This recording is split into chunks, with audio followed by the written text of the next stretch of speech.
Hello class 10th, how are you. उम्मीद करता हूँ बेटा आप लोग सब अच्छे होंगे। एक टेस्ट लिया था आप लोगों का, चलिए उसको डिस्कस करते हैं। पहला क्वेश्चन है magnetic field lines in the middle of current carrying solenoid is. ठीक है, पहले तो आप एक सिंगल लूप पर जूम करें एक रिंग को, ठीक है, और लेट उसमें करंट कैसा है, ऐसे है, क्लॉकवाइज है। तो अगर मैं सेंटर पर देखूं, ठीक है, करंट की डायरेक्शन में अंगूठा रखेंगे और सेंटर को देखो ये अंदर की तरफ क्या कर रहा है, प्रेस कर रहा है, तो यहाँ पर मैग्नेटिक फील्ड अंदर की तरफ होगा। आगे ना, यहाँ से भी देख लो आप अंदर की तरफ, यहाँ से भी देख लो आप अंदर की तरफ, हर पॉइंट की वजह से कैसे होगा, अंदर की तरफ होगा। अब इस कोयल को ये ऐसे रखी हुई है, इसको ऐसे 90 डिग्री आप क्या कर दे, रोटेट कर दे, तो ये कोयल आपको ऐसे नज़र आएगी। समझ आई बात आपको। और इसकी वजह से मैग्नेटिक फील्ड सेंटर पर कैसे है, ऐसे है। अब एक और कोयल रख देंगे और उसमें भी करंट वैसे ही हो जैसे इसमें है, ठीक है कि नहीं बात आपको, तो उसकी वजह से भी ऐसे। समझ आई। एक इसके पीछे एक और रख दे तो मैग्नेटिक फील्ड ऐसे अंदर की तरफ होगा, है ना। देखो ये कोयल है और ये अंगूठा इसके पीछे है, ठीक है कि नहीं, ये मैग्नेटिक फील्ड को शो कर रहा है। और जब आप इस कोयल को ऐसे करोगे तो मैग्नेटिक फील्ड ऐसे हो जाएगी यार, ठीक है कि नहीं बात आपको। और ये कोयल्स का आपका अरेंजमेंट क्या कहलाता है, सोलेनोइड, स्प्रिंग टाइप है ये, है ना। इसी को क्या बोलते हो आप, सोलेनोइड। तो मैग्नेटिक फील्ड क्या हो गया है, जो इसकी एक्सिस होगी, सोलेनोइड की एक्सिस जो होगी उसके क्या हो गया है, पैरेलल हो गया है। अब आप कहेंगे सर आपको क्या पता कि करंट क्लॉकवाइज है, क्या पता एंटी क्लॉकवाइज होता, तो चलिए एंटी क्लॉकवाइज भी ले लेता हूँ। करंट एंटी क्लॉकवाइज होता तो क्या होता, तो अगर आप ध्यान से देखो इसकी वजह से अब आपका जो मैग्नेटिक फील्ड क्या होता, बाहर की तरफ होता, बाहर की तरफ। इसकी वजह से भी क्या होता, बाहर की तरफ, और इसकी वजह से भी क्या होता, बाहर की तरफ। क्लियर है।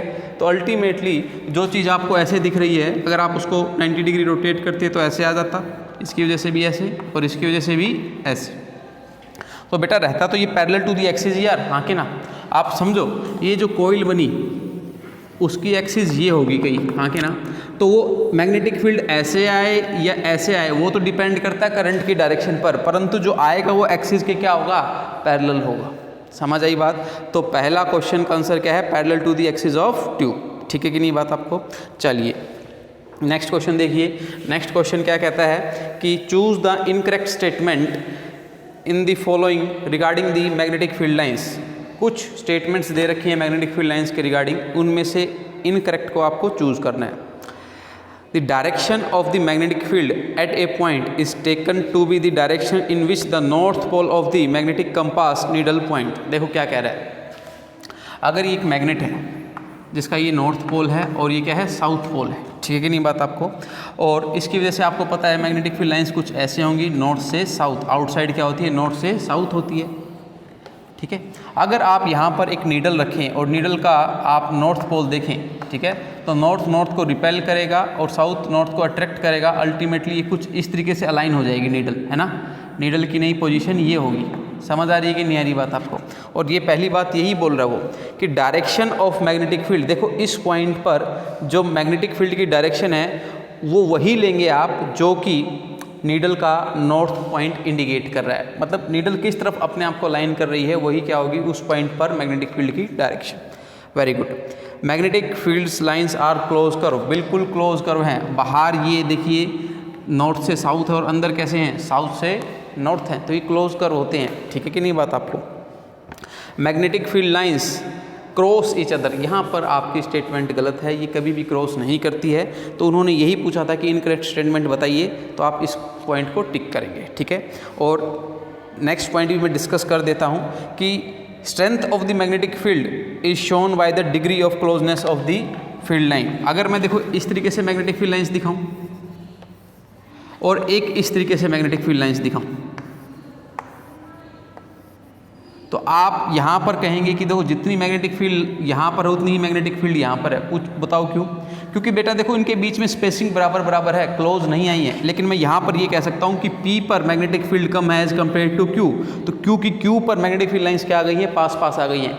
जितनी ये क्लोज होंगी उतना ही मैग्नेटिक फील्ड क्या होगा, स्ट्रॉन्ग होगा, ठीक है। ये बात हम लोगों ने डिस्कस की हुई है। Very good. नेक्स्ट क्वेश्चन, ये क्वेश्चन आपका काफ़ी बच्चों का डाउट रहा होगा और गलत भी हुआ होगा, इसलिए इसको मैं डिस्कस करना जरूरी समझता हूँ। To induce current in a coil we have to, अगर आपको किसी भी करंट कोयल में करंट को इंड्यूस करना है तो आपको क्या क्या आप कर सकते हो, ध्यान से देखो आप। मान लो आपके पास कुछ इस तरीके की एक कोयल है जिसको मैंने गैल्वेनोमीटर के साथ अटैच कर दिया है और मैं एक मैग्नेट को लेके आ रहा हूँ नॉर्थ से साउथ, सॉरी मतलब ये नॉर्थ पोल है, साउथ पोल है, और इसको ऐसे लेके आ रहा हूँ, ठीक है।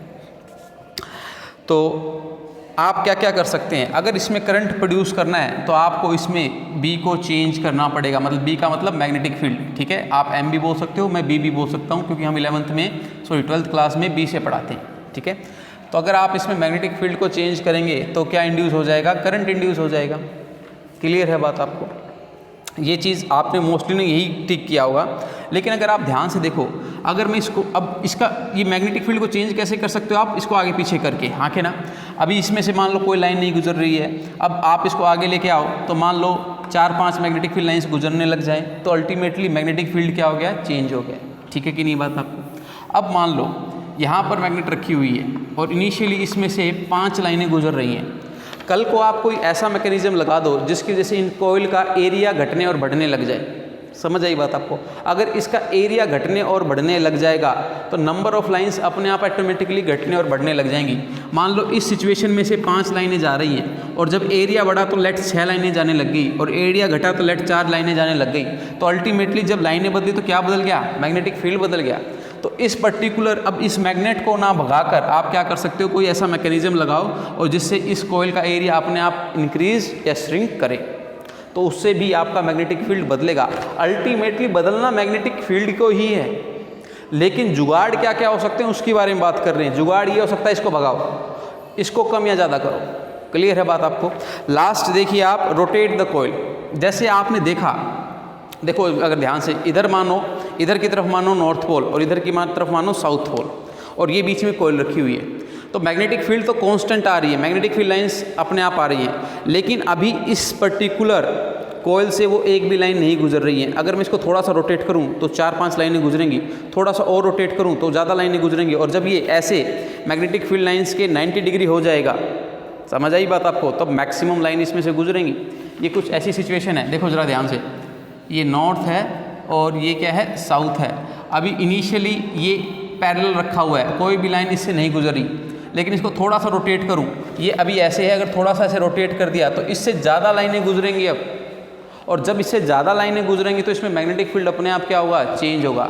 भैया अल्टीमेटली मैं फिर से कह रहा हूँ कि बात आपको मैग्नेटिक फील्ड को बदलना है, तो मैग्नेटिक फील्ड को बदलने का एरिया को बदलकर भी आप एरिया को बदलकर भी आप मैग्नेटिक फील्ड को बदल सकते हो। आप क्या कर रहे हो, इस कॉइल और इस मैग्नेटिक फील्ड के बीच में एंगल बदल करके भी मैग्नेटिक फील्ड को चेंज कर सकते हो।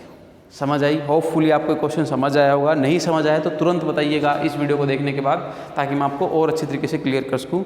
तो इसका आंसर आएगा ऑल ऑफ दिस। ठीक है कि नहीं बात आपको?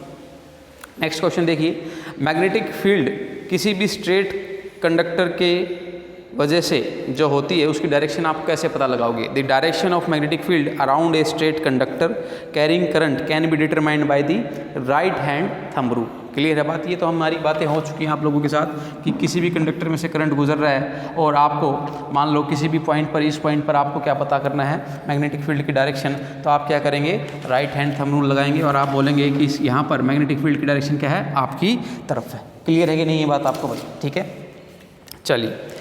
Fleming left hand rule is use to determine, Fleming left hand rule, ठीक है, this is the Fleming left hand rule, yes और no? Father, mother, child, force, magnetic field and current. और फ्लेमिंग लेफ्ट हैंड रूल के ऊपर, Fleming left hand rule से आप किसको निकालते हो, फोर्स ऑन दी कंडक्टर को निकालते हो। ये दोनों चीज़ें मिलेंगी और ये निकालोगे आप। और राइट हैंड रूल की अगर मैं बात करूँ, दे नहीं रखा क्वेश्चन, लेकिन मैं आपको जस्ट डिस्कस कर लेता हूँ। इसको रखोगे तो सेम ही, फादर, मदर और चाइल्ड, लेकिन उसमें मुद्दा क्या होता है, करंट और डायरेक्शन को निकालना। ठीक है, इस तरीके से आप इन चीज़ों को याद रख सकते हैं। क्लियर है बात आपको? ओके, अब देखिए एक कॉइल दे रखी है, let this will be the coil, you are facing a coil, उसने बोला है कि आप देख रहे हैं उसको, ठीक है, और उसमें से करंट पास कर रहा है क्लॉकवाइज। अगर मैं इसको देख रहा हूँ तो क्लॉकवाइज मेरे लिए यही होगा यार, हाँ के ना? ठीक है, ओके। तो आपको सेंटर पर मैग्नेटिक फील्ड की डायरेक्शन बतानी थी। सिंपल सी बात है, अगर आप देख रहे हो कोइल को और उसमें करंट कैसे जा रहा है क्लॉकवाइज, तो आप राइट हैंड थंब रूल लगाओगे तो करंट की डायरेक्शन कैसे आएगी, इनसाइड आएगी, and that will be equal to away from you. हाँ के ना, आपसे परे, अंदर गया ना इसके मैग्नेटिक फील्ड, हाँ के ना, देखो तो this is away from me. Clear है बात? तो आंसर क्या आ गया, अवे फ्रॉम यू। ठीक है, okay. Magnetic field due to a circular wire at its centre. देखो अभी हमने बात की अवे फ्रॉम यू होगा, है ना, एक कॉइल है उसमें जो करंट गुजर रहा है उसके सेंटर पर मैग्नेटिक फील्ड की जो डायरेक्शन है वो आपसे पूछी गई है। तो ये देखो आप अंदर की तरफ, लेकिन इस बार एंगल के हिसाब से पूछा गया है। तो अगर मैं मानूँ अगर ये कॉइल है तो मैग्नेटिक फील्ड ये होगा, हाँ के ना, देखो समझ आई बात आपको, मैं ऐसे दिखा रहा हूँ, है ना। अगर इस पर्टिकुलर कॉइल में करंट क्लॉकवाइज घूम रहा है तो मैग्नेटिक फील्ड चौक होगी जो मैंने दिखाई है। ठीक है, तो ये इसके एरिया से कितना एंगल बना रहा है बेटा, 90 डिग्री एंगल बना रहा है। तो नेक्स्ट आपका आंसर क्या आ जाएगा, 90 degree to the plane of wire. जो भी इसका प्लेन है उसके क्या होगा, 90 डिग्री, चाहे वो अंदर की तरफ हो या बाहर की तरफ। क्यों? क्योंकि उसने करंट की डायरेक्शन नहीं दी है। कल को आप करंट की डायरेक्शन को बोलो कि सर मैं तो क्या लूँगा, एंटी क्लॉक लूँगा, ले लो बेटा। तो देखो कैसे हो जाएगा, अबे क्लियर है बात आपको। तो this will be the direction of magnetic field at the centre which is perpendicular to the this particular plane. समझ आई बात आपको? Okay. The direction of force on the current carrying conductor in a magnetic field is given by, ये तो हो चुकी है, question ही repeat हो गया है ना। एक बार फ्लेमिंग लेफ्ट हैंड रूल का लिए पूछ लिया और इस बार क्वेश्चन को पूछ लिया कि फोर्स की डायरेक्शन कैसे निकाल सकते हो, तो आप कहोगे फ्लेमिंग लेफ्ट हैंड रूल से। ठीक है, if current in a straight conductor is increase strength of magnetic field. देखो ये मैंने आपको बताया हुआ है, डिस्कस किया हुआ है। अगर आप इसमें से एक कांस्टेंट करंट को गुजारते हो, लेट 2 एम्पियर करंट को गुजारा आपने, ठीक है, तो आपको यहाँ पर जो मैग्नेटिक फील्ड मिलेगी यहाँ पर उससे कम मिलेगी। मतलब ये that will be let M1 and that will be M2। तो M1 ग्रेटर होगा किससे, M2 से होगा। समझ आई बात आपको? ये तो निश्चित सी बात है, दूरी बढ़ेगी तो मैग्नेटिक फील्ड घटेगी। लेकिन अगर आप पहले 2 एम्पियर गुजारा और लेट अब मैंने 10 एम्पियर गुजारा, ठीक है, तो magnetic field at 1, this is point 1, ठीक है, ड्यू टू 2 एम्पियर एक रीडिंग आएगी। उसी तरीके से magnetic field at 1 due to 10 ampere एक दूसरी रीडिंग आएगी। किसके लिए, 10 एम्पियर के लिए, सेम पॉइंट पर। तो आप ये देखेंगे कि 10 वाले करंट के ऊपर मैग्नेटिक फील्ड ज़्यादा है एज़ कम्पेयर टू 2 वाले करंट के ऊपर। ठीक है कि नहीं बात आपको? मतलब जब 10 वाला करंट गुजरेगा तो आपको नीडल में ज़्यादा डिफ्लेक्शन दिखाई देगी। क्लियर है? तो आपका आंसर आएगा कि strength of magnetic field will increase. ठीक है, स्प्लिट रिंग कहाँ पर यूज़ होती है आपको पता है, मोटर में यूज़ होती है। और मैं क्वेश्चन को ये भी पूछ सकता था कि मोटर में कौन सा रूल लगता है, तो आप कहेंगे फ्लेमिंग लेफ्ट हैंड रूल, और जनरेटर में पूछूँ तो फ्लेमिंग राइट हैंड रूल। ठीक है, आप लोगों ने बहुत अच्छा प्रयास किया, लेकिन निरंतर प्रयास की आवश्यकता होती है बेटा, कभी भी अगर आपको टॉपर पहुंचना है तो। ठीक है, अगर आप 70% मार्क्स अचीव कर रहे हैं तो आप वेल एंड गुड कर रहे हैं, अच्छी तैयारी है आपकी। लेकिन अगर आप कम स्कोर कर रहे हैं तो थोड़ी सी मेहनत की और ज़रूरत है। तो लगातार प्रयास करते रहें, जब तक करें जब तक सफलता ना मिल जाए। क्योंकि जब आप प्रयास करना छोड़ते हैं और सोचते हैं कि अब मेरे बस की बात नहीं है, तो उस समय ये भी सोच सकते हैं आप, क्या पता मेरी सफलता को एक और प्रयास की ज़रूरत हो। ठीक है, तो लगातार करते रहें।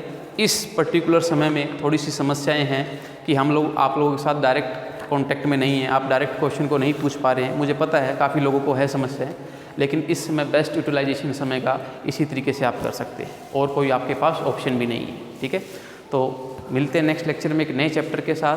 तब तक के लिए thank you and good bye.